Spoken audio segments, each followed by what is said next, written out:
जीए super 50 में एक बार फिर से आपका स्वागत है। आज जो हम पढ़ेंगे यूपी पैट का चैप्टर नंबर 3 बौद्ध धर्म। देखो बौद्ध धर्म,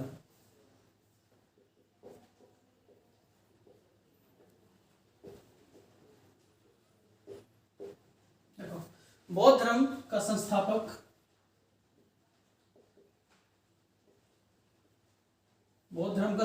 किसे कहा जाता है? गौतम बुद्ध को। बौद्ध धर्म का संस्थापक किसे कहा जाता है? गौतम बुद्ध को। ठीक, इसके बाद इनकी दो उपाधियां हैं। दो उपाधि कौन कौन सी? लाइट ऑफ एशिया, एक तो उपाधि लाइट ऑफ एशिया और दूसरी उपाधि क्या होगी? एशिया का प्रकाश पुंज।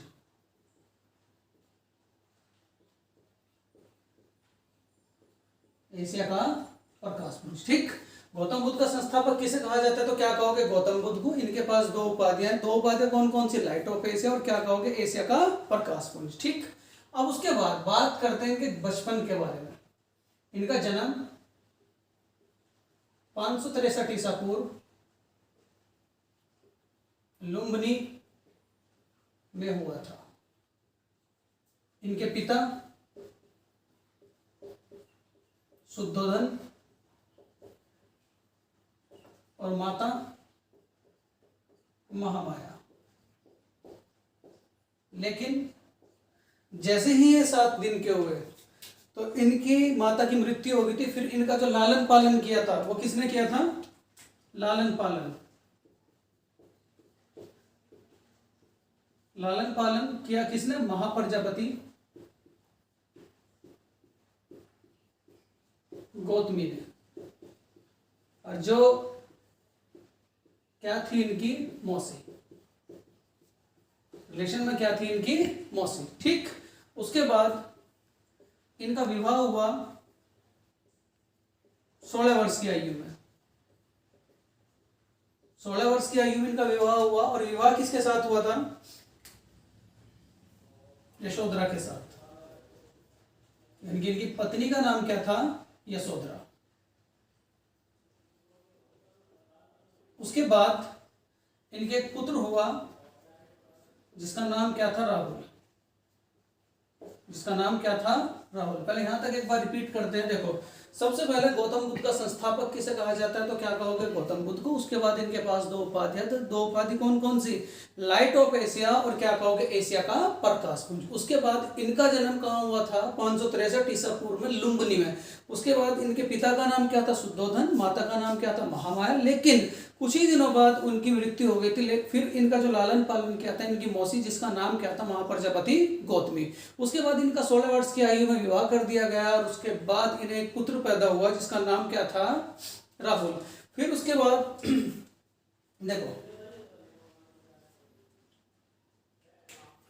जब इनकी शादी भी होगी लेकिन इनका जो मन था वो गृहस्थ जीवन में नहीं लगा। इनका जो मन था गृहस्थ जीवन में नहीं लगा। उसके बाद इन्होंने 29 वर्ष की आयु में गृह त्याग किया।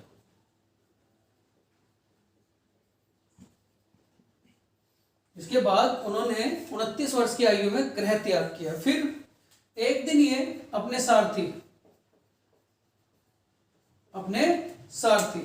चन्ना के साथ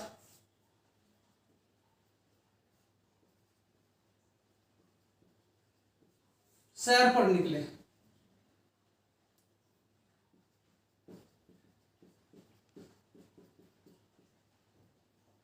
और इन्होंने रास्ते में 3 स्थिति देखी। कितनी स्थिति देखी? 3 स्थितियां। 3 स्थितियां कौन कौन सी थी? सबसे पहले बूढ़ा व्यक्ति, उसके बाद सन्यासी और उसके बाद इन्होंने क्या देखा? एक अर्थी। ठीक, फिर इन तीनों स्थितियों को देखकर इन्हें क्या हो गया? वैराग्य। इन्हें क्या हो गया? वैराग्य। और इन्होंने समझा कि हम जो जीवन जी रहे हैं वो बिल्कुल व्यर्थ का जीवन है। इन्हें क्या हो गया? वैराग्य। और वैराग्य के बाद इन्होंने 29 वर्ष की आयु में अपना गृह त्याग कर दिया। फिर ऐसे ही ये 7 साल भटकते रहे, 7 वर्षों तक भटकते रहे। फिर उसके बाद 35 वर्ष की आयु में जैसे ही भटकते रहे तो इनकी मुलाकात 3 कैंडिडेटों से हुई। 3 कैंडिडेट कौन कौन थे? एक तो बिंबिसार, एक उदायन,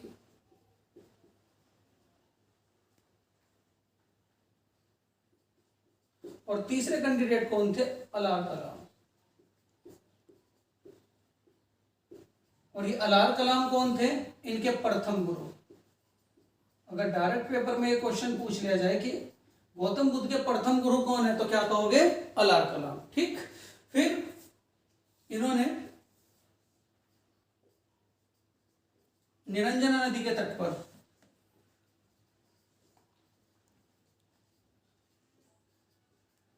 तपस्या शुरू की। यानी कि तपस्या शुरू की कौन सी नदी पर?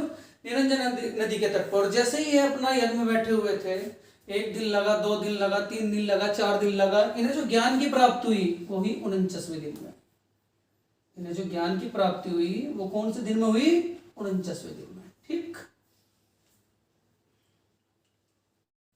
कुछ इंपॉर्टेंट फैक्ट, जैसे ही उन्हें 49वें दिन ज्ञान प्राप्त हुआ तो ज्ञान प्राप्ति का स्थान तो क्या कहेंगे आप? उरुवेला। और उरुवेला बाद में क्या कहलाया? गया। और गया कहां पड़ता है? बिहार। गया कहां पड़ता है? बिहार। पहला उपदेश कहां दिया? वाराणसी, सारनाथ। और जो क्या कहलाया? धर्म चक्र परिवर्तन। जो क्या कहलाया? धर्म चक्र परिवर्तन। उसके बाद सबसे अधिक उपदेश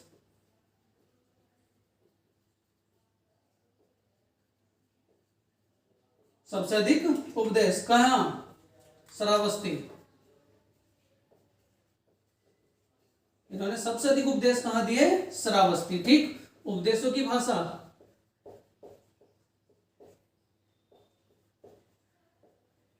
उपदेश की भाषा तो क्या कहोगे?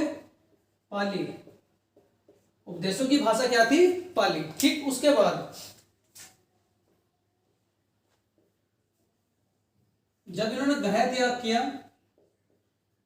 तो वो क्या कहलाया? तो क्या कहोगे? महाभी निष्कर्मण।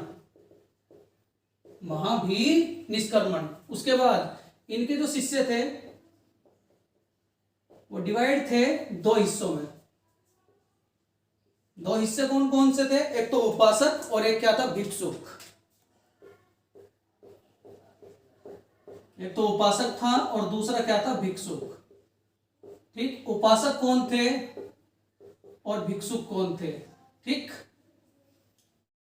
आगे देखो, इनका जो उपासक थे वो 2 हिस्सों में डिवाइड थे। एक तो भिक्षुक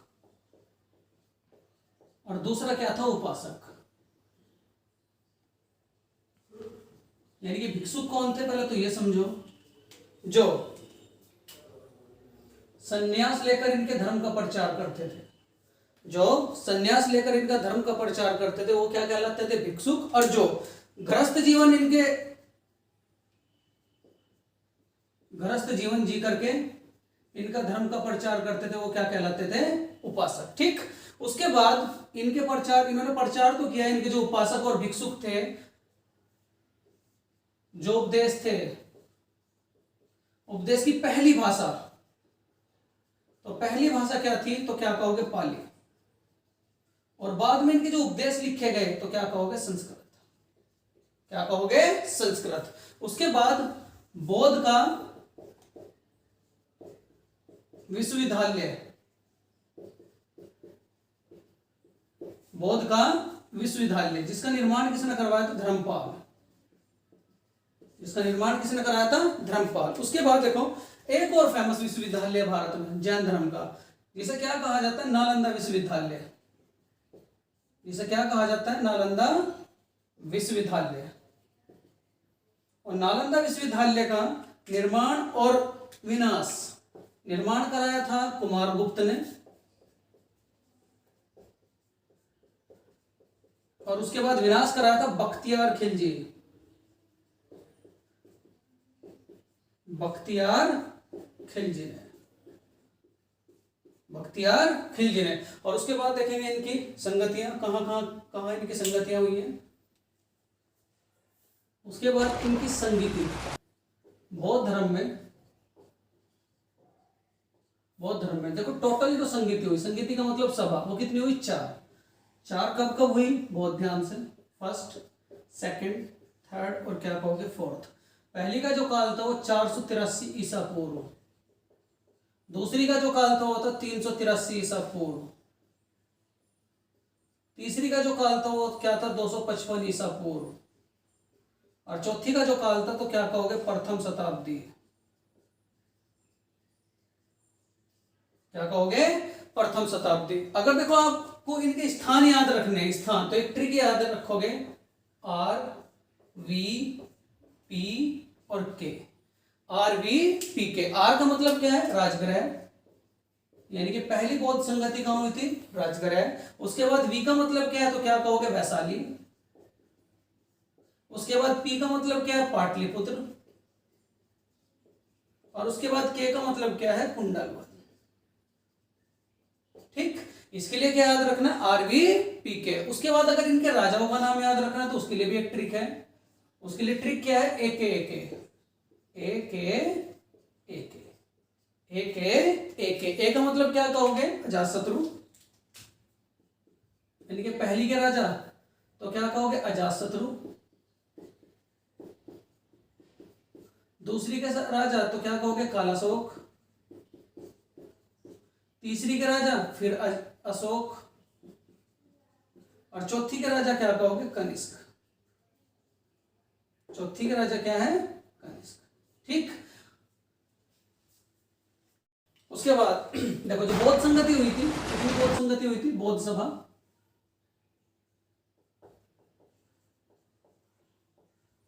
वो कितनी थी? 4। ठीक, अब 4 के अगर मैं बात करूं उपाध्यक्ष की, किसकी बात करूं? उपाध्यक्ष या पुरोहित की। पहली के जो थे, पहली बौद्ध संगति के, तो क्या कहोगे? महाकश्यप। दूसरी के क्या कहोगे आप? सभागामी।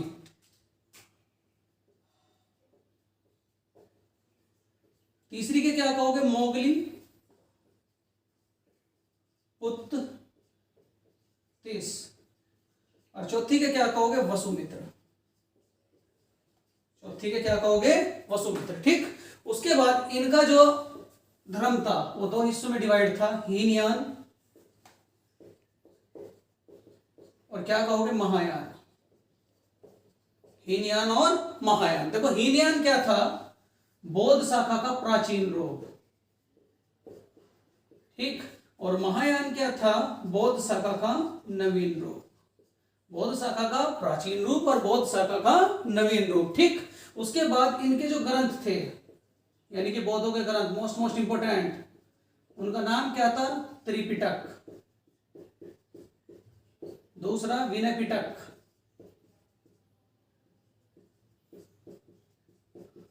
और उसके बाद सुत्त पिटक।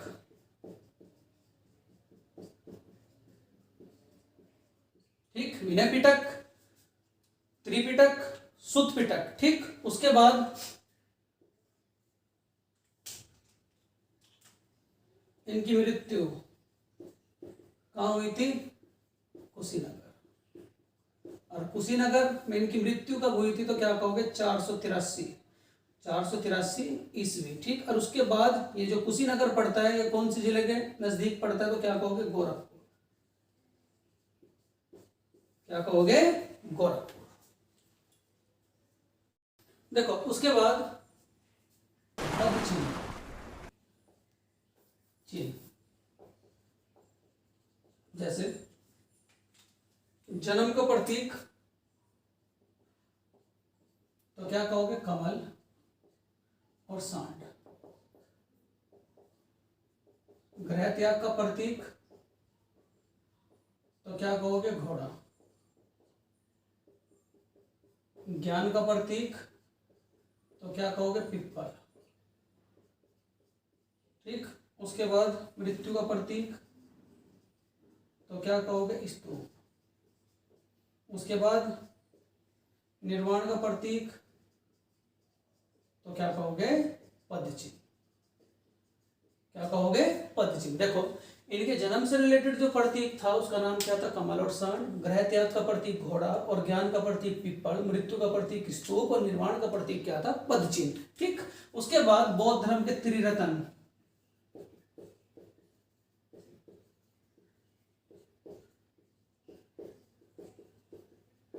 तो क्या कहोगे? बुद्ध, धम्म और क्या कहोगे? संघ। बुद्ध, धम्म, संघ। अभी तक कंप्लीट की इस चैप्टर के आपने थ्योरी। अब डिस्कस करते हैं इसके इंपॉर्टेंट क्वेश्चन जो पेपर के लिए बहुत ज्यादा महत्वपूर्ण है। क्वेश्चन नंबर फर्स्ट, त्रिपिटक धर्म ग्रंथ रिलेटेड है तो क्या कहोगे? बौद्धों से। उसके बाद गौतम बुद्ध की मृत्यु, गौतम बुद्ध की मृत्यु कहाँ हुई थी तो क्या कहोगे? कुशीनगर, जो पड़ता है गोरखपुर जिले के आसपास। ठीक, बौद्धों के लिए विक्रमशिला विश्वविद्यालय बनवाया था तो किसने बनवाया था? धर्मपाल ने। ठीक, उसके बाद तीसरी बौद्ध संगति किसके काल में हुई? तो तीसरी बौद्ध संगति, पहली बौद्ध संगति किसके काल में हुई थी? अजातशत्रु। दूसरी बौद्ध संगति काल अशोक और तीसरी बौद्ध संगति किसके काल में हुई थी तो क्या कहोगे? अशोक। जो ट्रिक बताई थी आप लोगों को, एक। ठीक, उसके बाद बौद्ध ग्रंथ पिटकों की रचना किस भाषा में की गई है? ना तो संस्कृत में हुई, ना ही प्राकृत में हुई, ना ही अंग्रेजी में। एक ही भाषा बची जिसका नाम क्या है? पाली। तो इसका आंसर क्या हो जाएगा? पाली। उसके बाद सांची क्यों प्रसिद्ध है? गुफा चित्रकारी के लिए। सबसे बड़ा स्तूप, अशोक के शिलालेख और क्या कहोगे? कोई नहीं। तो ये जो सांची स्तूप है ये क्या है? सबसे बड़ा स्तूप। और ये कहाँ पड़ता है आप लोगों को? मध्य प्रदेश राज्य में। ठीक, उसके बाद गौतम बुद्ध ने अपना प्रथम उपदेश दिया था तो प्रथम उपदेश कहाँ दिया था? ना तो बोध गया में दिया था, बोध गया में ज्ञान की प्राप्ति हुई थी। उसके बाद लुम्बिनी में इनका जन्म हुआ था और कुशीनगर में इनकी मृत्यु हुई थी। तो जो इन्होंने पहला उपदेश दिया था वो कहाँ दिया था? सारनाथ। तो इसका आंसर क्या हो जाएगा? सारनाथ। उसके बाद जातक किसका ग्रंथ है? ना तो वैष्णव का है, ना रौव का है, ना जैन का है, केवल एक ही धर्म बचा, वो कौन सा है? बौद्ध धर्म। तो जातक किसका ग्रंथ है तो क्या कहोगे? बौद्ध धर्म का। ठीक, उसके बाद बुद्ध के ग्रह त्याग का प्रतीक ना तो कमल है, ना सांड है, ना बैल है, क्या है? घोड़ा। तो इसका आंसर क्या हो जाएगा? घोड़ा। उसके बाद महात्मा बुद्ध किस क्षत्रिय कुल के थे? ना तो यांत्रिक थे, ना कौशल थे, ना कोल्ली थे, केवल एक ही बचा, उसका नाम क्या था? शाक्य। उसके बाद बुद्ध को ज्ञान प्राप्त हुआ तो बुद्ध को ना तो वाराणसी में ज्ञान प्राप्त हुआ था, ना ही सारनाथ में ज्ञान प्राप्त हुआ था। कुशीनगर में इनकी मृत्यु हुई थी, सारनाथ में इन्होंने पहला उपदेश दिया था। ठीक, और सारनाथ कहाँ पड़ता है आपका? वाराणसी में। तो इस प्रकार इन्होंने जो ज्ञान प्राप्त हुआ था वो कहाँ प्राप्त हुआ था तो क्या कहोगे? गया। ठीक, उसके बाद बौद्ध धर्म एवं जैन धर्म दोनों के उपदेश किसके काल में दिए गए? बहुत बहुत इंपॉर्टेंट सवाल।